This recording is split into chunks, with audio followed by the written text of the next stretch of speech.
Donc dans cette vidéo, on va continuer avec le mode. Maintenant, on va considérer le cas d'une variable quantitative continue. Ici, on a l'exemple du poids.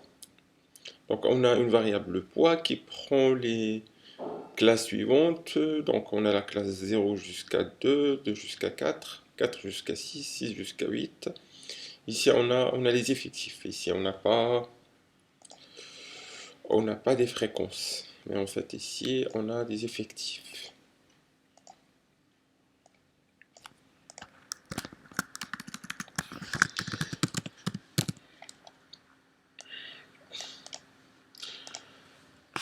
Donc on a dit que le mode c'est quoi? C'est la modalité qui est la plus fréquente, qui a la fréquence la plus élevée ou bien l'effectif le plus élevé. Donc si on voit ici au niveau de ce tableau, donc on voit que la modalité qui a ou bien la classe qui a l'effectif le plus grand est 4. Donc on n'appelle pas ça le mode. Le mode, c'est pas la classe de 4 jusqu'à 6. Le mode doit toujours être une valeur donnée. Pas une classe de valeur. Il doit être toujours une valeur donnée. Donc ici, on a ce qu'on appelle ça.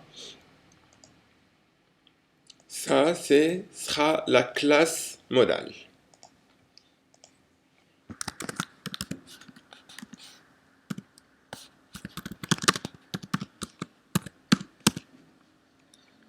Elle a l'effectif le plus élevé. Celle-ci, la classe 4, 6, c'est la classe modale. Tout d'abord, on va représenter la distribution des effectifs de la variable poids au niveau d'un histogramme. Donc ici, pour faire vite, ici on a de 0 jusqu'à, ici sera la valeur 2, ici la valeur 4, ici la valeur 6, ici la valeur 8. Ça, c'est notre variable poids.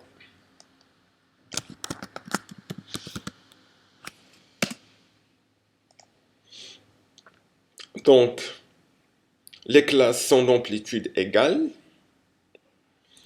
Donc ici, on a amplitude de 2, de 2, de 2 et de 2. Donc les effectifs, on ne va pas les corriger pour tracer notre histogramme. Donc on va tracer maintenant notre histogramme. Donc pour la classe 1 de 2, on a un effectif qui est égal à 1.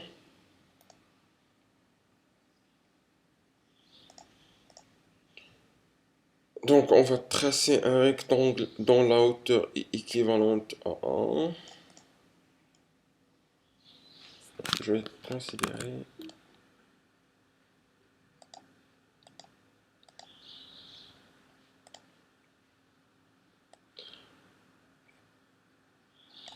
Donc de 2 à 1, on a un rectangle dont la hauteur est équivalente à 1. Ici, on doit tracer un rectangle dont la hauteur est équivalente à 2.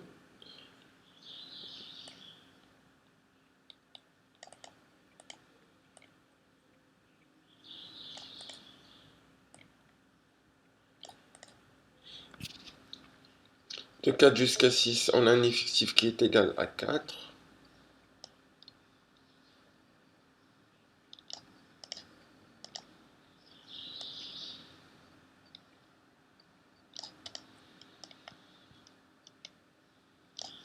Au niveau de 6 jusqu'à 8, on a un effectif qui est proportionnel à 3.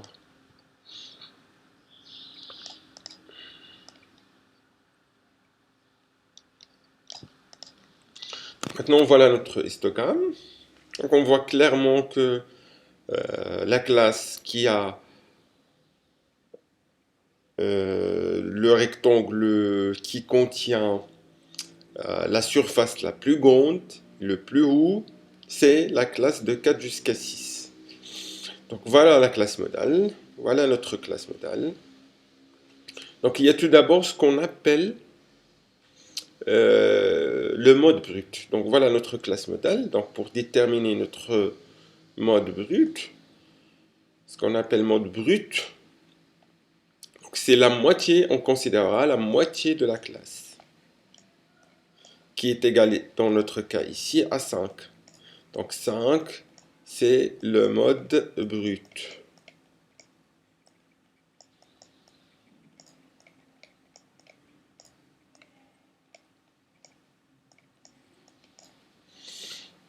Ça, c'est le mode brut. Mais le vrai mode, on le calcule en se basant sur une chose primordiale. Donc, qu'est-ce qu'on dit? Pour calculer le mode, tout d'abord, c'est nous qui choisissons les classes. Donc, on ne représente pas une variable quantitative continue, comme on a dit, au niveau d'un tableau. Donc, sinon, j'aurais pour chaque valeur, puisque chaque individu peut avoir une valeur qui est différente des autres individus, étant donné que cette variable peut prendre un nombre infini de valeurs. Donc je vais tomber sur des effectifs qui sont égaux à 1. Donc j'aurai tous les effectifs peut-être, tous les effectifs qui sont associés à chaque valeur sont égaux à 1. Donc je ne peux pas déterminer mon mode comme ça. Donc peut-être que j'aurai toutes les valeurs sont un mode, puisque étant donné qu'ils ont le même effectif. Donc qu'est-ce qu'on fait? On représente notre variable quantitative au niveau d'un tableau en se basant sur des classes de valeurs.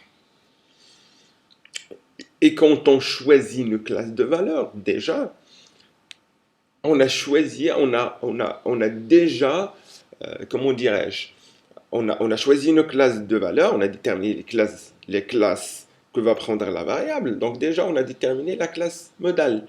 On a changé la classe modale. Pour changer la classe modale, par exemple, ici, si vous avez fait, par exemple, moi j'ai choisi les classes 0 jusqu'à 2, 2 jusqu'à 4. Si vous, par exemple, ici, vous avez choisi 0 jusqu'à 3. Ensuite, vous avez choisi 3 jusqu'à 6. Ensuite, vous avez choisi 6 jusqu'à 8. Donc, vous aurez des effectifs qui sont différents. Vous aurez une classe modale qui est différente, étant donné que vous n'avez pas une classe 4 jusqu'à 6. Peut-être que vous allez tomber sur la classe 3 jusqu'à 6 maintenant. 3 jusqu'à 6, ça sera votre classe modale. Donc le choix de vos classes modales a une influence sur le choix de vos classes a une influence sur la classe modale. Et donc pour que je retrouve toujours le même mode, je dois prendre en considération le fait que si je change mes classes, je vais changer ma classe modale.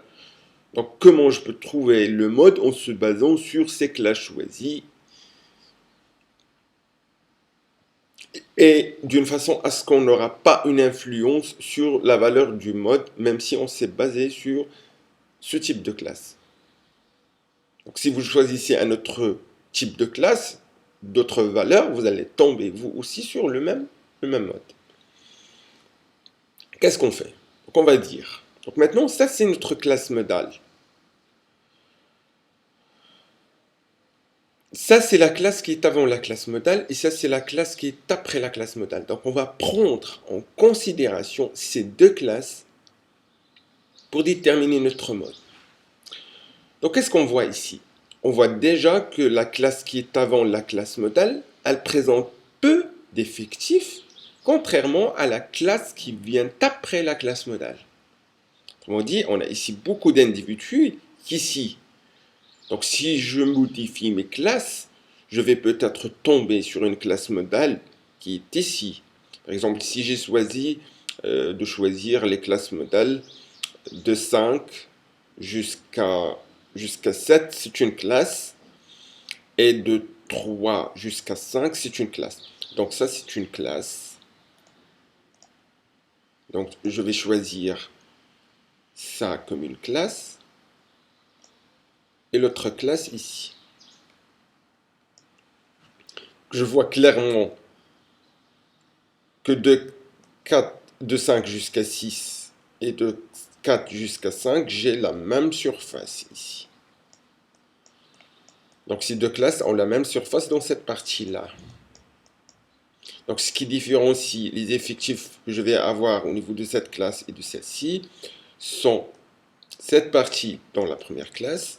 Je vais comparer cette partie à celle-ci de l'autre classe. Donc je vois clairement qu'ici, j'ai beaucoup d'individus, étant donné que j'ai une surface plus importante et plus grosse que celle-ci. Donc automatiquement, cette classe, si je choisis ces classes-là, donc je vais tomber sur un effectif qui est important au niveau de cette classe-là. Donc mon mode, il est ici dans cette classe. Mais si je choisis ces classes-là, mon mode sera dans cette classe-là. Donc dans la partie droite, il va s'approcher de la classe dont l'effectif est important. Et il va s'éloigner de cette classe dont l'effectif est faible. Donc on va tenir compte de ça au niveau du calcul du mode. Donc qu'est-ce qu'on fait au niveau du calcul du mode? On compare l'effectif de cette classe à l'effectif de la classe qui est avant et à celui qui vient après.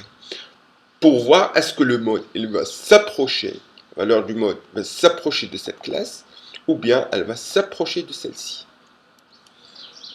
Autrement dit, on se base sur le fait que si on change notre classe, est-ce qu'on va avoir un mode qui s'approche de cette partie ou bien qui s'approche de cette partie? Donc qu'est-ce qu'on fait? On compare l'effectif ou bien la fréquence de cette classe à celle-ci. Donc comment on fait? Voilà la différence qui existe entre les deux effectifs. Donc ici on a un effectif qui est égal à 2, ici on a un effectif qui est égal à 4. Donc on a ici une différence qui est égale à 2. Ici, donc on a un effectif qui est égal à 4, on a ici un effectif qui est égal à 3, donc on a une différence qui est égale à 1.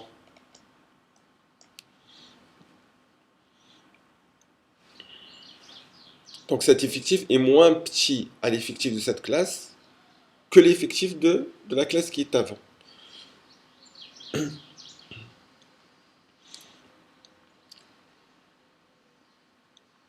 Donc au niveau du calcul, donc graphiquement, pour tenir compte de ces différences-là, donc qu'est-ce qu'on fait? On va tracer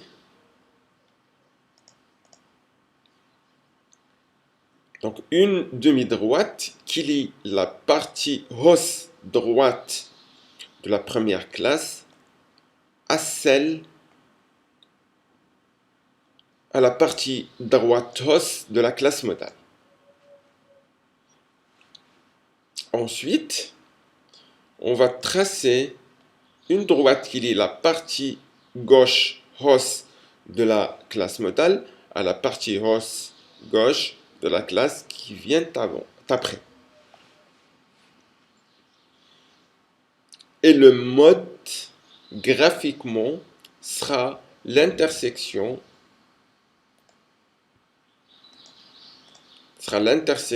de ces deux, à l'intersection de ces deux classes. Donc, voilà graphiquement notre mode. Donc, graphiquement, on fait quoi? Pardon, donc on lit la partie droite hausse de la classe qui est avant la classe modale à la partie hausse droite de la classe modale. Ensuite, on lit la partie hausse gauche de la classe modale à celle de la classe qui vient après. Ensuite, l'intersection de ces deux demi-droites vont nous donner la valeur, graphiquement, la valeur de notre mode. Ici, peut-être c'est 5,5 peut-être. Donc ça, c'est graphiquement. On trace ces deux droites. Donc ces deux effectifs, on va les utiliser pour déterminer par calcul notre mode. Donc le mode, il est égal à combien? Donc ça, c'est une formule qui se base sur ces deux valeurs-là. Donc le mode, c'est quoi? C'est la valeur, donc la classe modale ici, c'est 4, 6. Donc ce sera la valeur de la borne inférieure de la classe modale plus Donc, pourquoi on a 4 ici? Parce que voilà la classe modale. Le mode, il sera toujours au niveau de la classe modale. Il sera égal à 4 ou bien égal à 6. Ou bien il sera une valeur entre ces deux valeurs-là.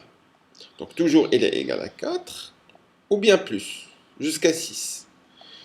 Donc il est déjà égal à 4 plus l'amplitude de la classe. Donc ici on a une amplitude qui est égale à... Donc A c'est quoi? C'est la borne inférieure de la classe qu'on va noter au niveau du cours. Donc on a la classe modèle. Elle est de cette manière, si je ne me trompe pas. Donc la borne supérieure de la classe, elle est notée EI-1 jusqu'à EI. Ça, c'est la borne supérieure de la classe. Donc 4, c'est EI, moins 1. C'est la borne inférieure de la classe. Plus l'amplitude de la classe. Plus AI. AI, c'est l'amplitude de la classe modale. Donc on a une amplitude qui est égale à 2. Plus 2 fois ça, 2, c'est M1. On va noter ça, M1, qui est égal à quoi? C'est la différence entre l'effectif de la classe modale et l'effectif de la classe qui est avant, ou bien la fréquence de la classe modale et la fréquence de la classe qui est avant, sur M1 plus M2. M2, c'est quoi? C'est la différence entre l'effectif de la classe modale et l'effectif de la classe qui est après. Donc, on a un effectif qui a une différence qui est égale à 1. Toujours, c'est l'effectif de la classe modale moins l'effectif de la classe qui est avant, ou bien M2, l'effectif de la classe modale moins l'effectif de la classe qui est après, pour avoir un chiffre qui est positif.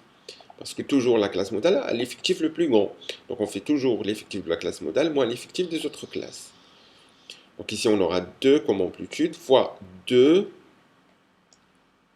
sur 1 ou bien 2 plus 1.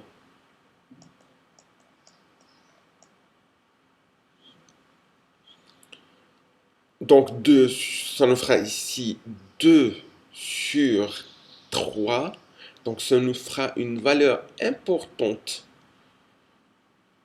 Donc on aura plus que la moitié de l'amplitude de la classe. Donc je vous explique ça. Tout d'abord, si on calcule ça, on aura la valeur suivante. Laissez-moi un peu de temps pour calculer.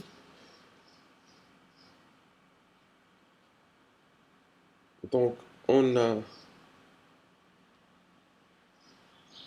2 divisé par 3, multiplié fois 2, plus 4.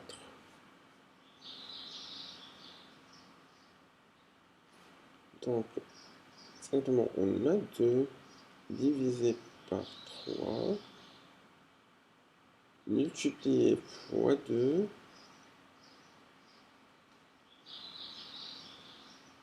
plus 4. J'ai fait une erreur, donc c'est 5,33. Donc ça, c'est notre mode. Donc, comment cette formule, je ne peux pas vous faire beaucoup de théorie, mais bon, pour vous compreniez cette formule-là. Donc, le mode se calcule de cette manière. AI, EI-1, qui est la borne inférieure de la classe modale, plus l'amplitude de la classe, fois M1 sur M1 plus M2. Donc, M1, c'est l'effectif. C'est la différence entre l'effectif de la classe modale et celui de la classe qui est avant.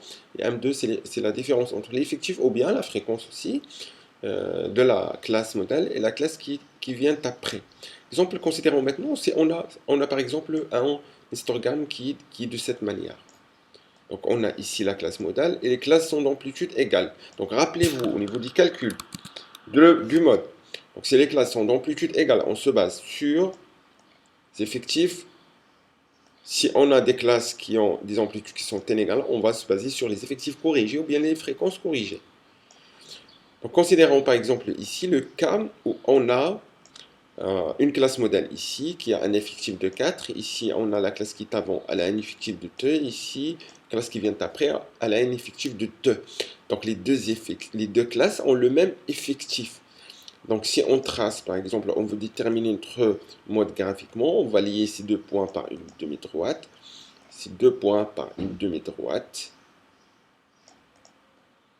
Donc, ici, le mode sera exactement la moitié de la classe, c'est-à-dire le mode brut. Par exemple, ici, on a ici la classe 4 jusqu'à 6. Ici jusqu'à 8. Ici, on a la classe 2 jusqu'à 4. Par exemple, ce sont les mêmes classes. Donc maintenant, si on veut déterminer en se basant sur la formule notre mode, donc il sera égal à combien? La borne inférieure à la borne inférieure de la classe, qui est 4, plus l'amplitude de la classe. Donc je vais partir de 4. Et je vais voir qu'est-ce que je vais... Donc cette formule, qu'est-ce qu'elle dit? Je vais me baser sur 4. Parce que le mode, il sera compris entre 4 et 6. Il sera toujours dans la classe modale. Donc je vais partir de 4. Je vais voir, est-ce que je vais arriver jusqu'à 6 ou bien je vais... Donc de combien je vais ajouter à 4, de combien je vais m'éloigner de 4. Est-ce que je vais rester au niveau de 4 ou bien je vais m'approcher plus de la valeur 6? Donc, si cette classe a un effectif important à celle-ci, ou bien si celle-ci a un effectif important que celle-ci, donc le cas ici, donc le mode, il va se rapprocher beaucoup de cette classe que celle-ci. Donc, il va dépasser la moitié de la classe. Donc, il va être ici. Si cette classe, elle a un effectif important que celle-ci, il sera dans cette partie, il sera plus proche de cette classe. Si les deux, ils ont le même effectif, il sera au centre. Il sera ni loin de l'un ni de l'autre. Il sera exactement au milieu, comme le cas ici. Donc exactement ici, qu'est-ce qu'on va ajouter à 4? Qu'est-ce qu'on doit ajouter à 4 pour tomber sur la valeur ici qui est au centre? On doit ajouter la moitié de l'amplitude de la classe. Donc ça, c'est l'amplitude de la classe qui est de 2. Donc pour 4, on doit ajouter la moitié de l'amplitude. Donc on doit ajouter la valeur 1. Donc l'amplitude, elle est égale à combien? Donc plus 2. Pour qu'on ajoute 1, apparemment, on doit multiplier 2 l'amplitude parce qu'on doit se baser sur la formule pour calculer le mode. Donc, on doit diviser l'amplitude de la classe par 2. Donc, autrement dit, on doit multiplier ça fois 0,5 ou bien 1 sur 2. C'est le cas ici. Donc, si on calcule M1, c'est 4 moins 2, donc fois ici, 4 moins 2, ça ne fait 2. Sur 4 moins 2 qui est 2, M1, et puis M2 il est égal à combien? M2 il est égal à 4 moins 2 aussi, il est égal à 2. Donc c'est comme si on compare la différence qui est ici par rapport au total des différences. Est-ce qu'il représente la moitié ou bien est-ce qu'il représente la différence ici est plus importante? Donc si la différence ici elle est plus importante, donc ici, on aura une valeur importante. Autrement dit, on aura un mode qui s'éloigne beaucoup du 4, qui s'éloigne beaucoup de la borne inférieure. Donc, il va s'approcher de la classe qui a un effectif important. Si au contraire, cette valeur ici, elle est inférieure à celle-ci, donc ici, on a une valeur qui est inférieure ici. Donc, le taux ici, ce rapport, aura une valeur qui est inférieure à 0,5. Donc on va ajouter moins que la moitié de l'amplitude de la classe. Donc on sera plus près de cette classe qui a un effectif qui est important. D'accord? Donc ici on tombera sur la valeur 4 plus 2 fois 2 sur 4. Autrement dit, c'est 1 demi. Et ça fera 4 plus 1. Autrement dit, 5. J'espère que vous avez compris. Donc, essayez de faire l'exercice. Donc, je vais continuer pour vous expliquer les diapos ensuite. Les diapos du cours concernant les histogrammes, je vais vous les expliquer.